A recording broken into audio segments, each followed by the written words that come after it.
Hello viewers, आज के episode में एक बार फिर से आपका स्वागत है। तो चलिए पहले पिछला अभ्यास प्रश्न देखते हैं। यौन उत्पीड़न निवारण यानी पॉश अधिनियम के संबंध में निम्नलिखित कथनों पर विचार कीजिए। पहला कथन, इस अधिनियम को भारत सरकार द्वारा वर्ष 2013 में लाया गया था। और दूसरा कथन, इसका उद्देश्य महिलाओं को कार्यस्थल पर यौन उत्पीड़न के खिलाफ सुरक्षा प्रदान करना है। आपको बताना था कि इनमें से कौन सा या कौन से कथन सही है। ऑप्शन थे ए केवल एक, बी केवल दो, सी एक और दो दोनों, या फिर डी ना तो एक और ना ही दो। तो इसका सही जवाब था ऑप्शन सी, एक और दो दोनों। चलिए इसका विश्लेषण देखते हैं।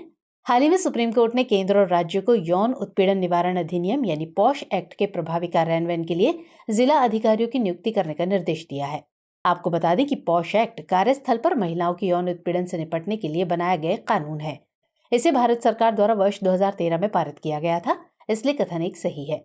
ये अधिनियम यौन उत्पीड़न को परिभाषित करता है, जिसमें शारीरिक संपर्क और यौन प्रस्ताव, यौन अनुग्रह के लिए मांग या अनुरोध, अश्लील टिप्पणी करना आदि शामिल है। साथ ही इसमें अश्लील चित्र दिखाना एवं किसी भी अन्य अवांछित शारीरिक, मौखिक या गैर मौखिक व्यवहार जैसे अवांछित कार्य भी शामिल हैं। इसका उद्देश्य महिलाओं को कार्यस्थल पर यौन उत्पीड़न के खिलाफ सुरक्षा प्रदान करना है, इसलिए कथन 2 भी सही है। इस प्रकार विकल्प सी सही उत्तर है। चलिए अब आज के सेशन का पहला सवाल देखते हैं। निम्नलिखित रोगों पर विचार कीजिए। 1 चिकनगुनिया, बी डिप्थीरिया, सी टाइफाइड, सी हेपेटाइटिस और 5 तपेदिक। आपको बताना है कि किन रोगों का प्रेरक एजेंट बैक्टीरिया है। ए 1, 3 और 5, बी 2, 3 और 5, सी 1, 3 और 4 या फिर डी उपर्युक्त सभी। तो जवाब है ऑप्शन बी 2, 3 और 5। हाल ही में पश्चिम अफ्रीकी देश गिनी में डिप्थीरिया के एक प्रकोप का पता चला। आपको बता दें कि डिप्थीरिया एक गंभीर संक्रामक जीवाणु संक्रामक रोग है जो श्लेष्म झिल्ली की सूजन का कारण बनता है। ये रोग मुख्य रूप से कोरिने बैक्टीरियम डिप्थीरिया बैक्टीरिया के कारण होता है। प्रश्न के संदर्भ में बात करें तो अन्य बैक्टीरिया या जीवाणुजन्य रोग हैं साल्मोनेला टाइफी के कारण होने वाला टाइफाइड और माइकोबैक्टीरियम ट्यूबरकुलोसिस के कारण होने वाला तपेदिक। वहीं चिकनगुनिया और हेपेटाइटिस बी वायरल रोग के उदाहरण हैं, इसलिए विकल्प बी सही है। चलिए अगला सवाल। हाल ही में चर्चित द होप इनिशिएटिव किस राज्य केंद्र शासित प्रदेश से संबंधित है? अंडमान और निकोबार द्वीप, आंध्र प्रदेश, पंजाब या फिर जम्मू कश्मीर। तो सही आंसर है ऑप्शन सी, पंजाब। हाल ही में पंजाब सरकार ने नशीली दवाओं के खतरे से निपटने के लिए होप पहल शुरू की है। इस पहल के तहत स्वर्ण मंदिर में एक कार्यक्रम आयोजित किया गया और लगभग 35,000 स्कूली बच्चों ने नशे से दूर रहने की शपथ ली। पंजाब सरकार द्वारा शुरू की गई पहल प्रार्थना, प्रतिज्ञा, खेलों की रणनीति पर आधारित है। बताते चलें कि पंजाब को नशा मुक्त राज्य बनाने के लिए 15 अगस्त 2024 की समय सीमा तय की गई है, इसलिए विकल्प सी सही है। Next question. Kasturi cotton Bharat पहल के संबंध में निम्नलिखित कथनों पर विचार कीजिए। पहला कथन, इस पहल के तहत भारतीय कपास के लिए ब्रांड और लोगो लॉन्च किया गया जो सफेदी, कोमलता, शुद्धता, चमक और भारतीयता का प्रतिनिधित्व करता है। और कथन 2, ये पहल पारंपरिक ज्ञान के उपयोग पर आधारित है जिसमें किसी भी तकनीकी तत्व का उपयोग नहीं किया गया है। आपको बताना है कि इनमें से कौन सा या कौन से कथन सही है। ऑप्शन है ए केवल एक, बी केवल दो, सी एक और दो दोनों या फिर डी ना तो एक और ना ही दो। तो सही जवाब है ऑप्शन ए केवल एक। हाल ही में केंद्रीय कपड़ा मंत्री ने कस्तूरी कॉटन भारत पहल की वेबसाइट लॉन्च की। एंड टू एंड ट्रेसेबिलिटी प्रदान करने के लिए इस प्लेटफॉर्म पर क्यूआर आधारित प्रमाणन तकनीक और ब्लॉकचेन आधारित सॉफ्टवेयर प्लेटफॉर्म का उपयोग किया जाएगा, इसलिए कथन 2 सही है। आपको बता दें कि कस्तूरी कॉटन भारत केंद्रीय वस्त्र मंत्रालय, भारतीय कपास निगम, व्यापार निकायों और उद्योगों की एक संयुक्त पहल है। इस पहल का उद्देश्य वैश्विक बाजार में अपनी प्रतिस्पर्धात्मकता बढ़ाने के लिए कपास उद्योग में विनियमन स्थापित करना है। इस पहल के तहत भारतीय कपास को एक ब्रांड और एक लोगो के साथ लॉन्च किया गया है जो सफेदी, कोमलता, पवित्रता, चमक और भारतीयता का प्रतिनिधित्व करता है, इसलिए कथन 1 सही है। इस प्रकार विकल्प ए सही उत्तर है। चलिए आगे बढ़ते हैं। हाल ही में खबरों में रहा स्प्रैटली आइलैंड्स किस सागर में स्थित है? उत्तरी सागर, दक्षिण सागर, दक्षिण चीन सागर या फिर पूर्वी चीन सागर। तो सही आंसर है ऑप्शन सी, दक्षिण चीन सागर। हाल ही में चीन और फिलीपींस के बीच दक्षिण चीन सागर स्थित स्प्रैटली द्वीप समूह पर हुई हालिया झड़प के बाद तनाव बढ़ गया है। आपको बता दें कि स्प्रैटली द्वीप समूह दक्षिण चीन सागर में 100 से अधिक छोटे द्वीपों या चट्टानों से मिलकर बना है। ये द्वीप समूह वियतनाम और फिलीपींस के बीच में स्थित है। इतुअबा इसका सबसे बड़ा द्वीप है। ये चीन, ताइवान, वियतनाम, फिलीपींस, मलेशिया और ब्रुनेई सहित 6 देशों के बीच एक विवादित क्षेत्र है, इसलिए विकल्प सी सही उत्तर है। नेक्स्ट सवाल। बन्नेरघट्टा राष्ट्रीय उद्यान किस राज्य में स्थित है? आंध्र प्रदेश, तमिलनाडु, तेलंगाना या फिर कर्नाटक। तो आंसर है ऑप्शन डी, कर्नाटक। हाल ही में सुप्रीम कोर्ट की समिति ने बन्नेरघट्टा राष्ट्रीय उद्यान में हुए अतिक्रमण के संदर्भ में कर्नाटक सरकार से जवाब मांगा है। आपको बता दें कि बन्नेरघट्टा भारत का एक राष्ट्रीय उद्यान है। ये कर्नाटक के बेंगलुरु के पास अनेकल पर्वतमाला की पहाड़ियों में स्थित है। इस पार्क को 1974 में राष्ट्रीय उद्यान का दर्जा दिया गया था। 2002 में बन्नेरघट्टा जैविक पार्क इस उद्यान का हिस्सा बना। ये भारत का पहला जैविक पार्क है जिसमें बाढ़ युक्त जंगली हाथी अभयारण्य है। 2006 में इस उद्यान में भारत के पहले तितली बाड़े का उद्घाटन किया गया था।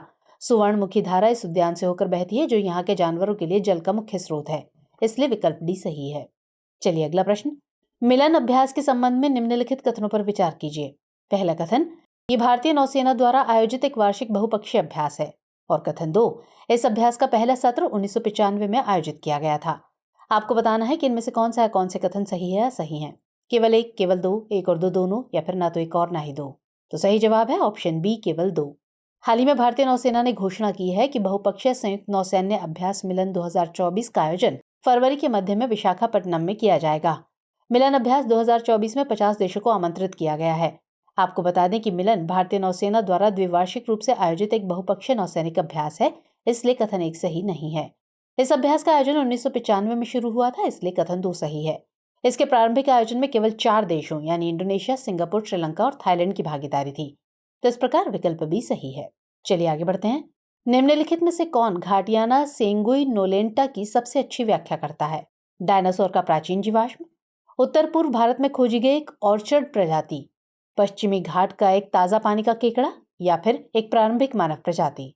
तो जवाब है ऑप्शन सी। हाल ही में ठाकरे वाइल्ड लाइफ फाउंडेशन और जूलॉजिकल सर्वे ऑफ इंडिया के वैज्ञानिकों ने उत्तरी कर्नाटक के एक गांव से मीठे पानी के केकड़े की प्रजाति की खोज की है।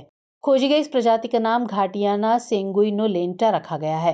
केकड़े को इसका नाम लैटिन शब्द सेंगुइनोलेंटा से मिला है, जिसका अर्थ इसके लाल रंग के कारण लाल या खून के रंग का होता है। ये प्रजाति केवल पश्चिमी घाट में पाई जाती है। आपको बताते चले कि केकड़े बरसात के मौसम में सबसे अधिक सक्रिय होते हैं और मुख्य रूप से पेड़ के तनों में जमा पानी में पाए जाते हैं, इसलिए विकल्प सी सही है। चलिए नेक्स्ट सवाल। भारतीय प्रतिस्पर्धा आयोग के संबंध में निम्नलिखित कथनों पर विचार कीजिए। पहला कथन, ये गैर वैधानिक निकाय है। और कथन 2, इसके सभी सदस्यों की नियुक्ति केंद्र सरकार द्वारा की जाती है। आपको बताना है कि इनमें से कौन से कथन सही है या सही है। केवल एक, केवल दो, एक और दो दोनों, या फिर न तो एक और ना ही दो। तो सही जवाब है ऑप्शन बी, केवल दो। हाल ही में भारतीय प्रतिस्पर्धा आयोग यानी सीसीआई ने संशोधित कम जुर्माना नियमों का एक मसौदा जारी किया है। गौरतलब है कि भारतीय प्रतिस्पर्धा आयोग यानी सीसीआई भारत सरकार का एक वैधानिक निकाय है, इसलिए कथन 1 सही नहीं है। इसकी स्थापना मार्च 2009 में प्रतिस्पर्धा अधिनियम 2002 के तहत की गई थी। इसमें एक अर्ध न्यायिक निकाय की संरचना होती है, जिसमें एक अध्यक्ष और 6 अतिरिक्त सदस्य होते हैं। इसके सभी सदस्यों की नियुक्ति केंद्र सरकार द्वारा की जाती है, इसलिए कथन 2 सही है। इसका लक्ष्य अर्थव्यवस्था में निष्पक्ष प्रतिस्पर्धा पैदा करना और उसे बनाए रखना है, जो उत्पादकों को समान अवसर प्रदान करती है। तो इस प्रकार विकल्प भी सही उत्तर है। अगला प्रश्न देखेंगे। इन्फेंटाइल हाइपोफॉस्फेटेसिया के संबंध में निम्नलिखित कथनों पर विचार कीजिए। पहला कथन, ये एक दुर्लभ आनुवंशिक रोग है। कथन 2, इस रोग के कारण होने वाली जटिलताएं जीवन के पहले 6 महीनों में स्पष्ट हो जाती हैं।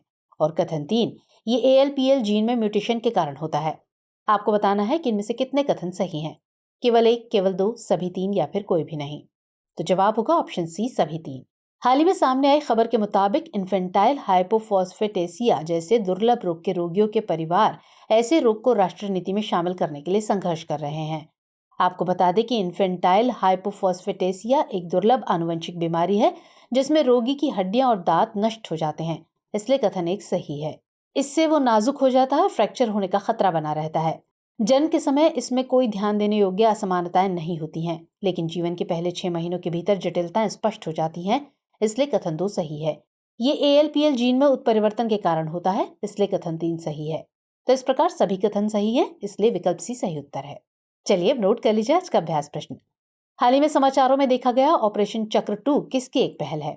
ऑप्शन है A केंद्रीय जांच ब्यूरो, B भारतीय सेना, C सीमा सुरक्षा बल, या फिर D प्रवर्तन निदेशालय। तो सवाल का जवाब कमेंट सेक्शन में जरूर दीजिएगा। साथ ही बताइए कि हमारा एपिसोड आपको कैसा लगा। तो मुलाकात होगी अगले कार्यक्रम में इस क्वेश्चन के आंसर के साथ। तब तक के लिए जय हिंद।